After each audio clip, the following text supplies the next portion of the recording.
Now, why would somebody not speak up? Now, let's think about that. You're in a meeting, and somebody is talking as though their reality is the reality, and you know that they are leaving out some very important facts that you're aware of. Why would somebody not bring up those facts right now? Fear of reprisal. Fear of reprisal, intimidation. Okay, so there's two things. So if I say it, you might do something to me in some way. Yeah, it's like Get back at me. Somebody's going to yell at me. Somebody's going to yell at me. So there could be an intimidation factor that the person that's speaking is so intimidating that you feel like they're not going to listen to you anyway. And so what's the point of saying it? Have you ever found yourself in a situation like that? Not here. Not here. Okay. Repercussion.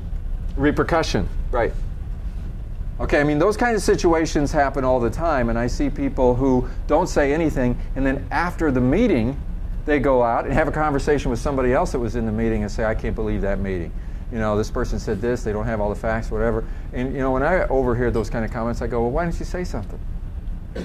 You had the opportunity to say something, you didn't say a word. It's all, oh, well. Scared of being viewed as a complainer, though. Scared of being viewed. Okay, so let's think about my definition of effective communication. Let's go back to this. The effectiveness of your communication is measured by the response you get. Okay, if I get the response, I say something, and the person says or thinks, you're just a complainer. Is that what you were trying to get them to say? To think? In other words, you're trying to, let's see if I can get them to think I'm a complainer. I know, I'll say this. And then they go, you complainer? I go, perfect, that's what I wanted. That was my plan. Yeah, this is my plan. I achieved my goal. I wanted everybody in the room to think I was a complainer, and I achieved my goal. No, you don't see yourself as a complainer. You see something constructive about what you're saying. But guess what? You got the response that you didn't want. Okay, now if you don't say anything, you don't get that response. So for a lot of people, it's safe. You know, never say anything, and then you'll never get retribution. And a lot of people take the safe road. Well, I'm here to tell you that is not leadership. It's not. Leadership is not always taking a safe road. But we're also talking about communication skill. There is a way that you could say it that would cause the person to consider what you said and not just see you as a complainer. Is that possible? Depends on the person. Yeah. I'll challenge you, Sal. I will say this. I don't care who the person is. Let's say, we'll use the example, somebody's up in the front of the room.